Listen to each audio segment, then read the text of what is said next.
በቻይና ናንጂንግ በተካሄደው 20ኛው የዓለም የቤት ውስጥ ሻምፒዮና ውድድር ላይ ሪከርድ ጭምር በመስበር አንደኛ በመውጣት ለሀገሯ የወርቅ ሜዳሊያ ያስገኘችው ጉዳፍ ጸጋይ በስሜትና በኃይለ ቃል በተሞላ አነጋገር ምላሽ ሰጥታለች።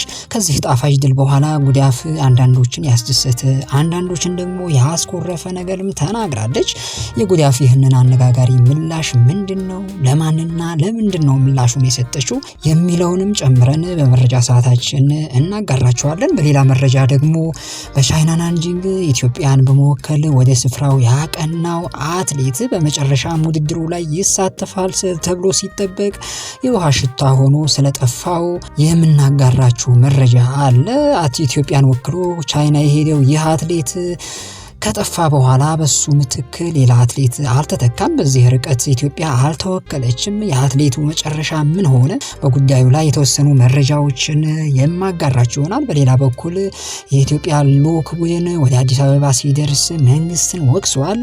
ከኛ ሜዳሊያ መጠበቅ ብቻም ሳይሆን መንግስትም ያልተወጣው ኃላፊነት ስላለ እንዲወጣም ሲሉ በድፍረት ተናግሯል። የመንግስትም የተወቀሰበት ጉዳይ ምንድነው? የመንግስት አካልስ ምን ምላሽ ሰጠ? ይሄም በመረጃ ሰዓታችን የያዝነው ሌላኛው ጉዳይ ነው። በሌላ በኩል ደግሞ የዋሊያዎቹ ኮከብ አቡበክር ከጅቡቲው ሃትሪክ በኋላ አነጋጋሪ ምላሽ ሰጥቷል።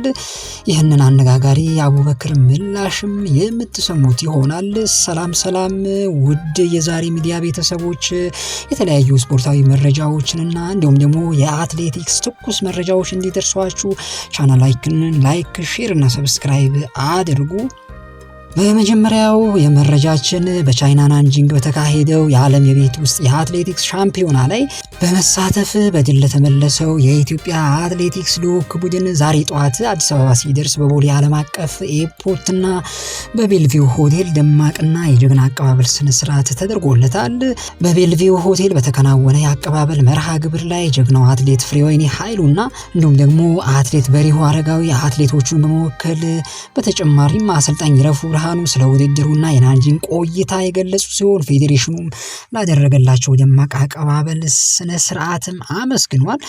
የቡድኑ ቴክኒክ መሪ አቶ አስፋው ዳኜ ስለ ሻምፒዮናው ቅድመ ዝግጅትና ስለተገኘው ድልም አብራርተዋል።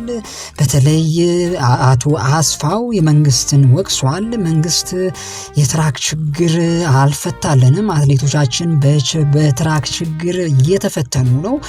የትራክ ችግርን ሳይፈቱ ሜዳሊያን ማምጣት ማሰብ በጣም አስቸጋሪ ነው። እንግዲህ ከአትሌቶቻችን የተሻለ ወርቅና በዓለምም የተሻለ ሜዳሊያ እንዲያመጡልን ከተፈለገ የትራክ ችግራችንን መንግስት እንዲፈታልን ይገባል ሲሉም መንግስት ላይ የሰላ ትችት አቅርበዋል። የልዑክ ቡድን መሪ ወይዘሮ አበባ ዮሴፍ በበኩላቸው ከመጀመሪያውም ጀምሮ አትሌቶች ምልመላ ላይ በጥራት መሰራቱንም አንስተው በውድድሩ ስፍራ ላይ አትሌቶችና አሰልጣኞች ጋር በመወያየት በጋራ በመስራትም ውጤት አስመዝግበናል ብለዋል። እሳቸውም እንግዲህ ሜዳሊያ ለማምጣት ትራክ ከምንም ነገር በላይ አስፈላጊ በመሆኑ መንግስት ልዩ ትኩረት በመስጠት ይህንን ችግር እንዲቀርፍም ጠይቋል። የኢትዮጵያ አትሌቲክስ ፌዴሬሽን ፕሬዝዳንት አትሌት ስለሺ ስህን በበኩሉ የመጣው ውጤት አመርቂ መሆኑን ያነሳ ሲሆን በተለይም ከፊታችን ለሚጠብቀን የዓለም ሻምፒዮና ላይ ዝግጅት ለማድረግ የዓለም የቤት ውስጥ ሻምፒዮና ይጠቅመናል ብለዋል። ፕሬዝዳንቱ አክሎም የማዘውተሪያ ስፍራ ችግር ለመፍታት ከመንግስት ጋር እየሰራሁ ነው ሲልም እንግዲህ ምላሽ ሰጥቷል።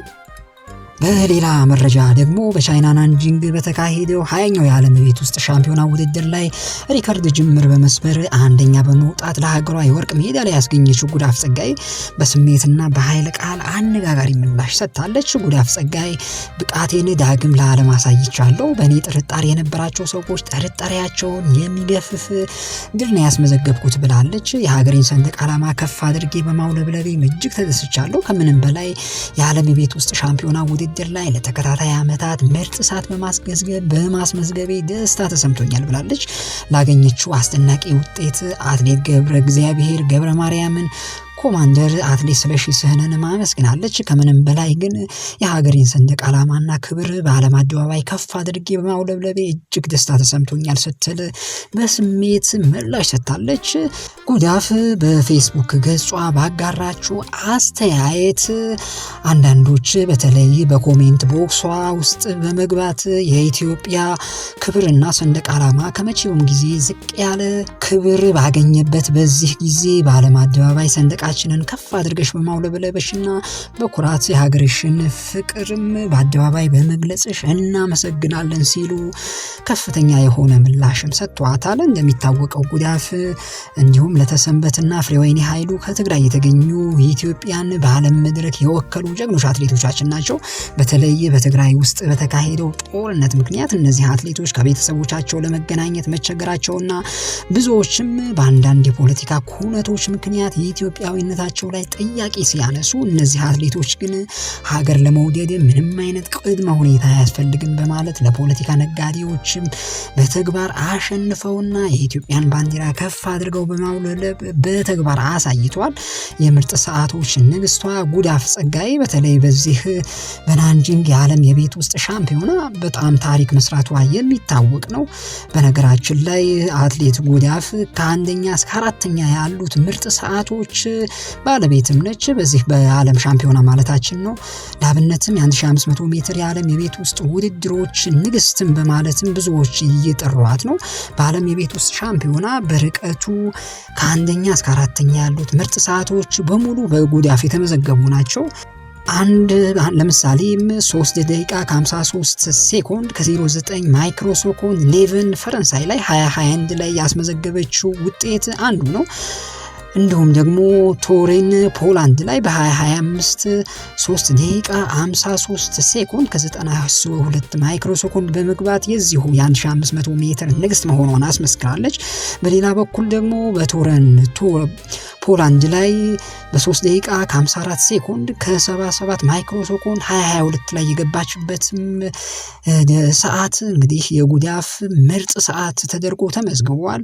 በዚሁ ርቀት 3 ደቂቃ ከ54 ሴኮንድ ከ86 ማይክሮ ሴኮንድ ናንጂንግ ቻይና ላይ በመግባት የራሷን ሪከርድ እንግዲህ ማሻሻል የቻለች ታላቅ አትሌት ነች። የዓለም አትሌቲክስም አትሌቱ ሲገልጽ የኢትዮጵያ ኩራት ብሏታል። በርቀቱም የዓለም የቤት ውስጥ ውድድሮች ከአንደኛ እስከ 10ኛ ያሉት ምርጥ ሰዓቶች በሙሉ በኢትዮጵያን አትሌቶች የተያዙ መሆናቸው የሚታወስ ነው። በሌላ መረጃ ደግሞ በ1500 የወንዶች ውድድር ኢትዮጵያ በአትሌት ሳሙኤል ተፈራና ንብረት መላክ ተወክላ የነበረ ቢሆንም ንብረትም በአራተኛው ምድብ ውድድሩን አድርጎ 5ኛ በመውጣት መውደቁ የሚታወስ ነው። ሌላኛው ኢትዮጵያዊ የኢትዮጵያን ወክሎ ቻይና የተጓዘው ሳሙኤል ተፈራ ደግሞ ጭራሽ ወደ ውድድሩ ስፍራ አላመራም። በማጣሪያ ውድድርም ላይ አልተሳተፈም። የሚያስገርመው ጉዳይ ደግሞ በሳሙኤል ፋንታ ሌላ አትሌት አለመተካቱ ነው።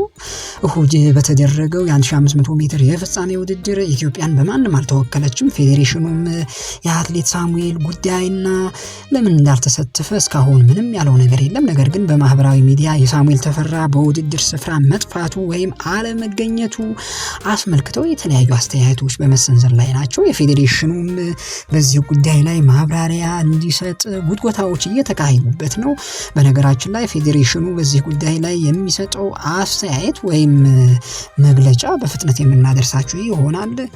በመጨረሻ መረጃችን ደግሞ ከ2 ዓመት በኋላ ወደ ብሔራዊ ቡድን ተመልሶ 3 ግቦችን ያስቆጠረው አቡበክር ናስር ከጅቡቲው ጨዋታ በኋላ ምላሽ ሰጥቷል። የኢትዮጵያ ብሔራዊ ቡድን የፊት መስመር ተጫዋች አቡበክር ናስር ከ2 ዓመት በኋላ ወደ ብሔራዊ ቡድን ተመልሶ ባደረገው ጨዋታ 3 ግቦችን በማስቆጠር ሃትሪክ ሰርቷል። ተጫዋቹ ከጨዋታው በኋላ በሰጠው አስተያየት ወደፊት በርትቼ በመስራት ከዚህ ቀደም የነበረኝን ጠንካራ ጎን ማሳደግና ከቡድን አጋሮቼ ጋራ የተሻለ ውጤት ለማስገኘት እጥራለሁ ብሏል። በ2026 የዓለም ዋንጫ ማጣሪያ ትናንት ምሽት ከጅቡቲ ብሔራዊ ቡድን ጋር የተጫወቱት ዋሊያዎቹ 6-1 በሆነ ሰፊ ውጤትም አሸንፏል። አቡበክርም እና በረከት ደስታ እያንዳንዳቸው 3 ግቦችን በማስቆጠር ሃትሪክ ሰርቷል። አቡበክር ናስር ከጨዋታው በኋላ በሰጠው አስተያየት ከረጅም ጊዜ በኋላ ለኔ ግብ ማስቆጠሬ ትልቅ ደስታ ነው የተሰማኝ ብሏል። ውጤቱ ያስፈልገን ነበረ። ወደ ጨዋታ ተመልሼ ግብ ማስቆጠር መቻሌ ወደፊት ጠንክሬ እንድሰራ ጥሩ ማነሳሻ ይሆነኛልም ሲል አክሏል። ከረጅም ጊዜ በኋላ እድሉን በመስጠት ወደ ብሔራዊ ቡድን እንዲመለስ ያደረጉትን አሰልጣኝ መሳይ ተፈሪንም አመስግኗል። በብሔራዊ ቡድኑ ውጤት ማጣት ጋርም ተያይዞ እየተነሱ ያሉትን ትችቶች በተመለከተ በሰጠው አስተያየት በሚዲያም ሆነ በህብረተሰቡ እንደማንኛውም ሰው መተቸት አለብን፣ አግባብነት ያላቸውና አስተማሪ ትችቶችን እንቀበላለን ብለዋል። ነገር ግን ከልክ ያለፈና ግለሰብ ተኮር የሆኑ ትችቶች ከጥቅም ይልቅ ጉዳት ስላላቸው እስከ ቤተሰቦቻችን ድረስ ከባድ ተጽዕኖም ስለሚፈጥሩ ህዝቡ ሊረዳን ይገባል በማለት አወዛጋቢ ምላሽ ሰጥቷል።